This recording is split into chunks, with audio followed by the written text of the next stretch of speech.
Assalamualaikum warahmatullahi wabarakatuh. Seorang gadis desa ini merantau ke Timur Tengah demi keluarga. Tapi siapa sangka, ia justru dinikahi secara siri oleh dua pria kaya bersaudara yang memperebutkannya. Namun bagaimana akhir kehidupan gadis desa tersebut setelahnya? Sebelum cerita ini dimulai, saya mohon keikhlasan teman-teman untuk subscribe dan like. Saya doakan Anda semua sehat, panjang umur, dan dilancarkan rezekinya. Namaku Zahra, seorang gadis desa dari Jawa Timur yang merantau ke Timur Tengah demi mengangkat derajat keluarga. Aku bekerja sebagai asisten rumah tangga di sebuah rumah besar milik keluarga Al-Huwair, tempat tinggal dua bersaudara, Tuan Hashim dan Tuan Hisham. Mereka adalah pria Arab kaya raya, tampan, dan berwibawa, tapi aura kekuasaan yang mereka pancarkan sangat menakutkan. Awalnya, tugasku biasa saja, membersihkan rumah, memasak, dan melayani tamu. Namun semuanya berubah saat Umi Zainab, ibu dari kedua pria itu, meninggal secara mendadak. Sejak itu, rumah yang tadinya penuh tawa berubah menjadi tempat sunyi penuh kengerian. Suatu malam, aku dipanggil ke ruang kerja oleh Tuan Hashim. Tatapannya tajam menusuk, suaranya rendah dan serius. "Kami punya keputusan penting, Zahra. Kau akan kami nikahi secara siri." Aku membeku. Gemetar, aku bertanya, namun sebelum aku bisa menolak, Tuan Hisham muncul dan berdiri di belakangku. "Ya, kau akan jadi istri kami berdua, secara bergantian," katanya dingin, tanpa rasa bersalah. Aku menangis, memohon agar mereka mengerti bahwa ini tidak masuk akal. Tapi mereka bersikeras, mengatakan ini bukan permintaan, melainkan perintah. Jika menolak, aku akan dikirim pulang tanpa gaji sepeser pun dan namaku akan masuk daftar hitam agen TKW. Akhirnya, aku menyerah.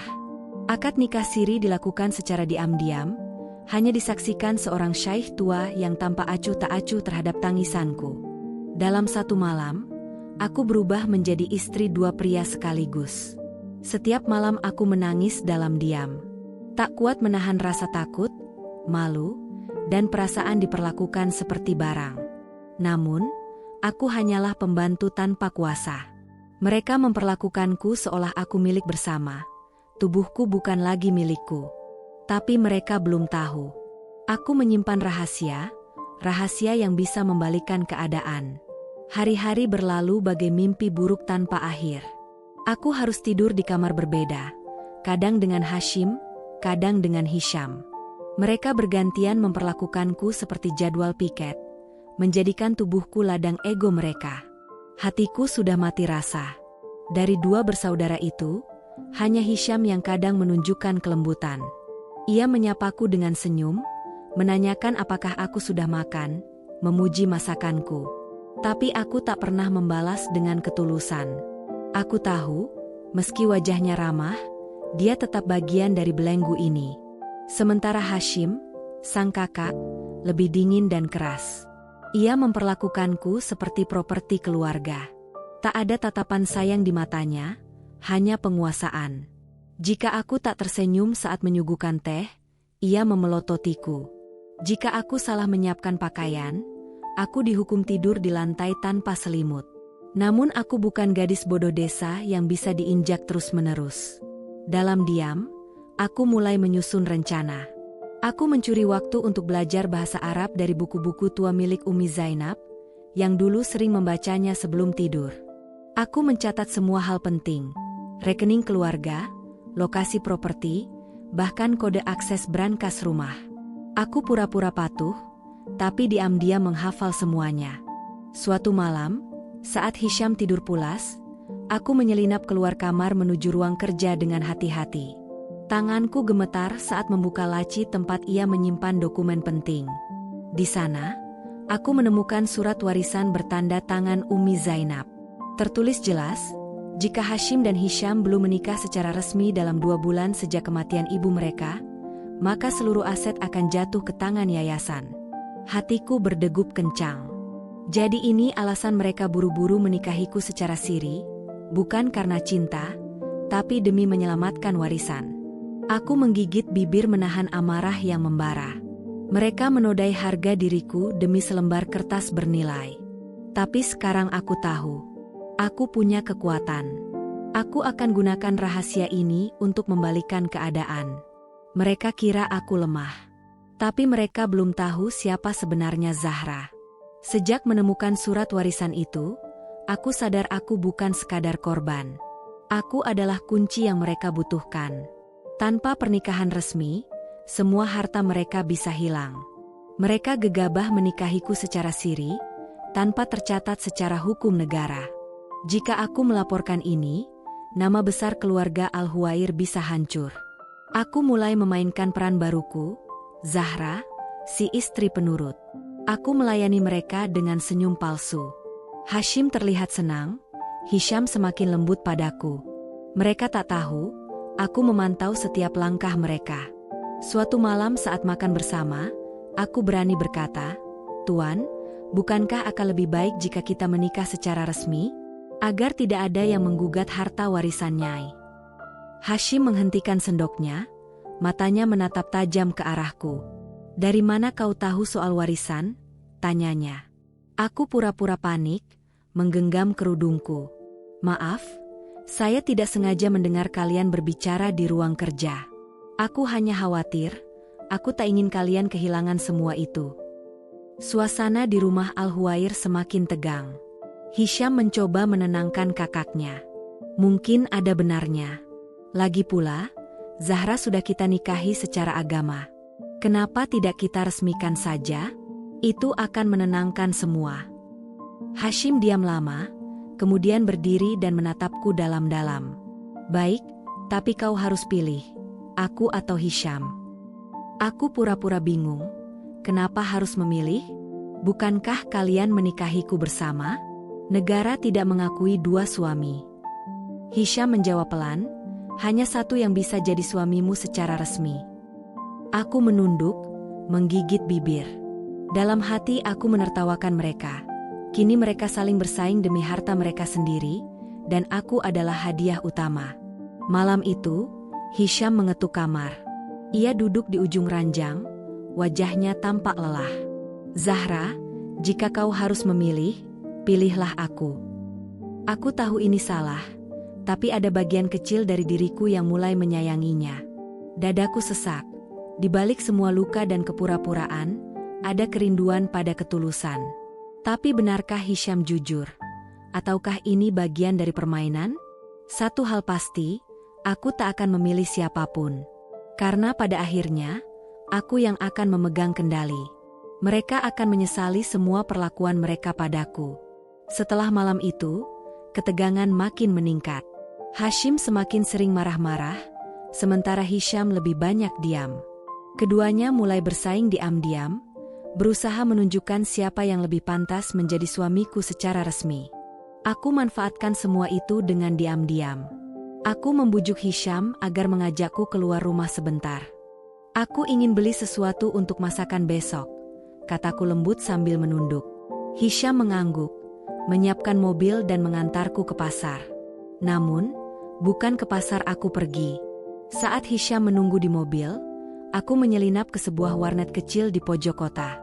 Di sana, aku mengirim email beserta bukti surat warisan ke pengacara Arab yang dulu bekerja untuk Ummi Zainab. Aku meminta agar surat itu ditinjau ulang, karena adanya potensi pemalsuan dan tekanan terhadap diriku sebagai pihak ketiga. Aku tahu risiko besar menantiku, tapi aku sudah muak. Aku bukan lagi Zahra, gadis lugu dari desa. Aku adalah istri dua pria kaya yang mempermainkanku demi harta, dan aku ingin balas. Beberapa hari kemudian, surat panggilan dari pengadilan tiba di rumah. Hashim memaki marah saat membacanya. "Siapa yang berani laporkan ini?" teriaknya. Hisham tampak panik. Aku hanya diam, pura-pura bingung dan ketakutan.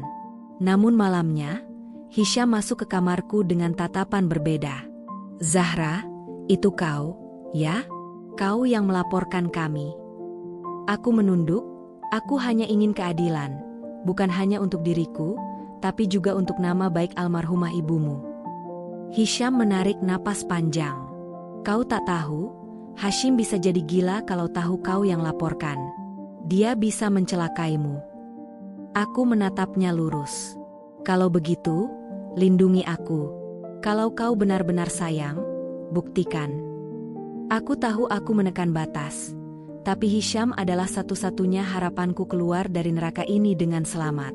Hashim takkan diam. Aku harus bersiap, karena badai sebenarnya baru akan datang.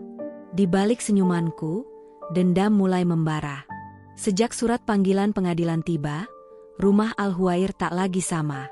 Hashim berubah menjadi singa terluka, galak, curiga, penuh kecurigaan. Ia membatasi gerakku, melarangku keluar rumah, bahkan melarang Hisham berbicara denganku kecuali urusan penting. Tapi aku tahu, Hashim tak bisa menghentikan badai yang akan datang. Beberapa hari kemudian, sidang akan digelar untuk membuktikan keabsahan surat warisan dan pernikahan siri kami. Jika hakim memutuskan pernikahan itu tidak sah secara hukum, maka semua harta akan jatuh ke yayasan sesuai wasiat Ummi Zainab. Malam itu, Hashim datang ke kamarku. Wajahnya merah padam, matanya menyala seperti bara. Ia membentakku, "Kau pikir bisa menipu kami, Zahra? Kau kan yang laporkan kami." Aku hanya menunduk. Aku hanya ingin kejelasan.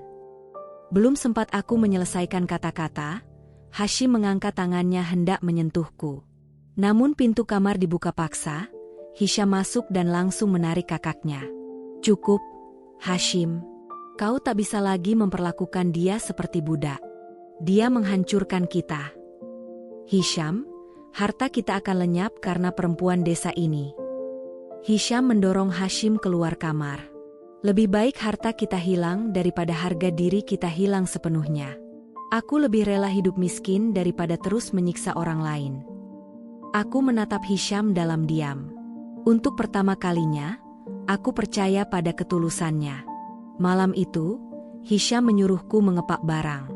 "Kita keluar dari rumah ini besok. Aku akan bantu kau dapat tempat tinggal aman sampai semuanya selesai." Aku mengangguk. Hatiku campur aduk antara lega, takut, dan juga sedikit harapan. Namun aku tahu, Hashim takkan tinggal diam. Pagi itu kami bersiap. Ransel kecil sudah di tanganku, dan Hisham berdiri di sampingku, gugup namun teguh. Tapi saat kami melangkah keluar menuju pagar depan, dua mobil hitam tiba-tiba menghadang. Dari salah satunya, Hashim keluar, tenang, seperti raja yang tak pernah takut kehilangan tahtanya. Di belakangnya, beberapa pria berjas hitam mengikutinya dengan langkah pasti. "Kau kira bisa lari dariku, Zahra?" katanya sambil tersenyum dingin. Aku mundur perlahan, jemariku menggenggam tangan Hisham yang mulai berkeringat dingin. "Hashim, jangan lakukan ini," ucap Hisham pelan tapi penuh ketegasan. "Sudah terlambat. Dia milik kita, atau tak akan dimiliki siapapun." Hari itu, aku tahu, hidupku tak lagi sekadar soal cinta atau benci. Ini tentang bertahan hidup. Ketegangan di halaman rumah Al-Huwair membuat nafasku sesak. Para pria di belakang Hashim tampak siap menangkapku kapan saja. Tapi Hisham bergerak cepat, berdiri di depanku, menjadi tameng hidup antara aku dan kakaknya. "Hashim, cukup. Kalau kau menyentuh Zahra, aku sendiri yang akan bersaksi di pengadilan dan membongkar semua ini," seru Hisham, suaranya bergetar namun tegas. Hashim tertawa sinis. "Jadi kau lebih memilih perempuan ini daripada saudaramu sendiri? Demi dia, kau rela mengorbankan warisan keluarga?" "Bukan demi dia," jawab Hisham tajam, "tapi demi kebenaran. Demi ibu kita, Fatimah, yang selalu mengajarkan kita untuk tidak semena-mena pada siapapun." Untuk sesaat, wajah Hashim berubah. Tatapan kerasnya melembut, namun hanya sejenak. Ia segera melambaikan tangan, memberi isyarat pada anak buahnya. Mereka mulai bergerak mendekat. Namun tiba-tiba, suara sirene memecah udara. Dua mobil patroli polisi masuk ke halaman dengan cepat. Ternyata Hisham telah diam-diam menghubungi pengacara dan aparat. Ia tahu kakaknya akan bertindak nekat. Saat polisi masuk dan memperlihatkan surat penahanan untuk pemeriksaan, Hashim sempat mencoba melawan. Tapi Hisham menahan bahunya dengan tenang. "Sudah, Kak, ini saatnya kita membayar semua perbuatan kita. Hari itu, Hashim dibawa oleh aparat untuk diselidiki atas dugaan pernikahan ilegal dan tekanan terhadap pekerja rumah tangga. Sementara aku dan Hisham memberikan keterangan di persidangan. Surat warisan terbukti sah, dan pernikahan kami dinyatakan tidak memenuhi syarat hukum negara. Seluruh harta keluarga Al-Huwair jatuh ke tangan yayasan sosial, sesuai dengan wasiat almarhumah Ummi Zainab. Dan aku akhirnya bebas. Bebas dari tekanan. Bebas dari belenggu dua lelaki yang dulu menganggapku tak lebih dari alat pemuas dan pelindung nama. Tapi di balik semua luka itu, aku tahu, ada satu hati yang benar-benar mencoba melindungiku. Beberapa minggu kemudian, Hisham datang ke apartemen kecil tempatku tinggal. "Zahra," katanya pelan, berdiri di depan pintu. "Aku tak minta kau kembali. Aku hanya ingin bilang, kalau kau butuh apapun, aku akan selalu ada." Aku menatapnya dan tersenyum kecil. "Terima kasih, Hisham. Tapi untuk saat ini, aku hanya ingin hidup tenang. Sebagai diriku sendiri." Ia mengangguk. Tak memaksa. Lalu melangkah pergi. Aku berdiri di balkon kecil itu, menatap langit. Langit yang dulu terasa begitu jauh, kini terasa dekat. Karena aku, Zahra, akhirnya meraih kebebasanku sendiri. Meski harus membayar dengan air mata, luka, dan keberanian yang tak pernah kukira ada dalam diriku. Kini aku berdiri sendiri. Bukan sebagai pembantu.